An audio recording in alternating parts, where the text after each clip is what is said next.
Moments earlier, under oath inside a live Senate hearing broadcast nationwide, a certified line from a sealed document was read aloud that senior officials would later describe as the instant the balance of power in the room permanently shifted.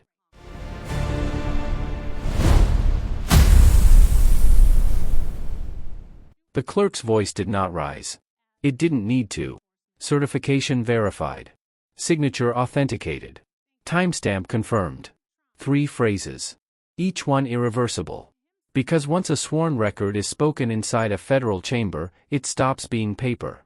It becomes history. And seated beneath the lights, perfectly centered at the witness table, was Pam Bondi. Her posture was exact. Back straight. Chin level. Hands folded lightly enough to signal calm but firmly enough to signal control. She looked like someone prepared for questions. What she was not prepared for was the geometry of the one now aimed directly at her.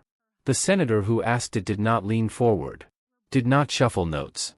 Did not clear his throat. Stillness radiated from him the way heat radiates from steel. He spoke like someone placing a final piece into a mechanism already built. Madam Attorney. Yes or no? The chamber tightened. Do you believe the president is an honest man? No adjectives. No qualifiers. No narrative. Just a binary. People often expect explosions in hearings. Raised voices. Interruptions. Gavels striking repeatedly. But the most dangerous moments never sound like explosions. They sound like ordinary sentences. Bondi's expression softened into a faint smile. Professional. Measured. Institutional. I am here to address departmental matters, Senator. Her delivery was clean. Smooth. Neutral. The kind of response designed to redirect without resisting. Several observers shifted slightly, shoulders lowering, sensing what looked like routine deflection. For half a breath, the tension eased. The senator did not react. He didn't nod. Didn't reply. Didn't move. Silence entered the room like a presence. 5 seconds passed. 7. 10. Someone in the gallery adjusted their seating quietly, the faint fabric movement sounding louder than it should have. The senator lowered his eyes to a page. Turned it once. Looked back up. Let me clarify. His voice remained even. Yesterday morning at 11:42 and 17 seconds, you signed a certification acknowledging federal credibility standards for sworn statements. Something flickered across Bondi's shoulders. Tiny. But real. The court reporter's fingers resumed typing. Soft mechanical clicks filled the air. But that was not the moment the atmosphere changed. Not yet. Because she still had maneuvering room. Still had language. Still had distance from the trap forming beneath her. I signed numerous documents, Senator. I would need context to address that one specifically. Technically precise. Legally structured. Professionally contained. It was the correct answer. For a different question. The senator lifted a sheet between 2 fingers. This document contains your initials, your authorization code, and your digital signature verification. He turned it toward her. Would context help now? A murmur passed through the rear row. Not loud. Not disruptive. Just enough to confirm awareness. Verification codes don't speculate. They confirm. Bondi leaned slightly closer to the microphone. A subtle movement. But subtle movements in hearings are like pressure gauges. They reveal internal shifts before anything breaks. Certification language can apply broadly, she said. Her tone remained steady. Disciplined. Controlled. The senator nodded once. Exactly. He tapped the page. Please read line 4 aloud. Her eyes lowered. They stopped. For less than 2 seconds. But in a chamber trained to measure hesitation, that pause registered like a signal flare. The senator read it for her. Standard applies equally regardless of office held. Silence settled. Heavy. Intentional. So I will ask again, he said calmly. If the standard applies equally, and the president is subject to that standard, is he honest? The question landed softer than before, which made it heavier. Bondi did not respond. 3 seconds. 6. 9. The senator did nothing. Because he understood a principle most witnesses learn too late. When a question is repeated calmly, it is no longer a question. It is a narrowing corridor. Observers along the wall began to sense it. Aides stopped writing. One staffer lowered their pen without realizing it. Even the cameras seemed to hold steadier. That pause would later be analyzed frame by frame. But everyone inside the room already knew what it meant. Momentum had changed direction. Bondi inhaled slowly. I am not here to provide personal character assessments. Clean. Polished. Institutional. The exact sentence a prepared witness would deploy. For a fraction of a moment, it worked. Then the senator reached for another page. Thin. Unremarkable. Which made it dangerous. Last clarification. He slid it toward her. Your departmental guidance memo from last quarter. He tapped a paragraph. You authored this directive. He read. When credibility is relevant to federal inquiry, refusal to answer constitutes a functional response. Across the dais, a senator's pen froze mid-note. A legal aid's jaw tightened. Bondi's fingers pressed lightly against the table edge. The movement was slight.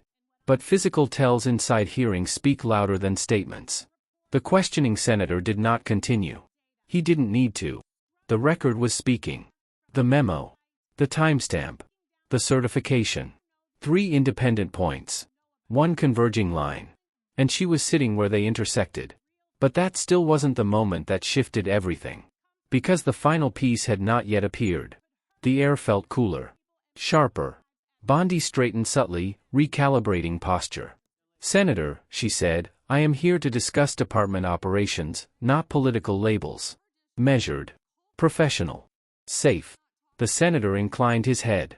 Respectfully, I did not ask for a label. He paused. I asked for an answer. Silence returned. Not empty. Pressurized. He opened a folder. Removed a final sheet. Plain white. No letterhead. No seal. Just one typed line. His voice lowered slightly. Addendum attached to your certification file at 11:43 yesterday morning. He looked directly at her. It reads, subject anticipated this question. The sound in the chamber vanished. Not faded. Vanished. A pen slipped from someone's fingers and struck the floor with a small plastic click. No one retrieved it. Because every eye had locked onto the witness table. Bondi blinked once. Twice. Her shoulders shifted as though adjusting to an unseen weight. Anticipation notes are procedural markers. They exist for one reason only. To document foreknowledge. The senator folded his hands. Knowing that, he said quietly, I will ask for the third and final time. No anger.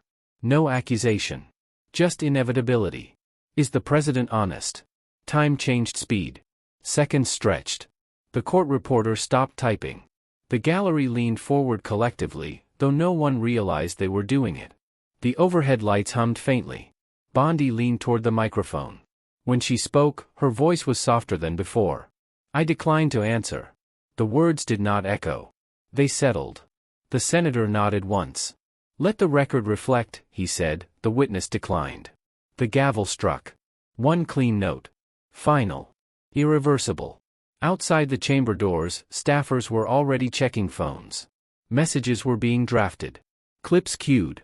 Analysts assembling language before the hearing had even recessed. Inside, no one spoke. Because what had just happened did not feel like confrontation. It felt like conclusion.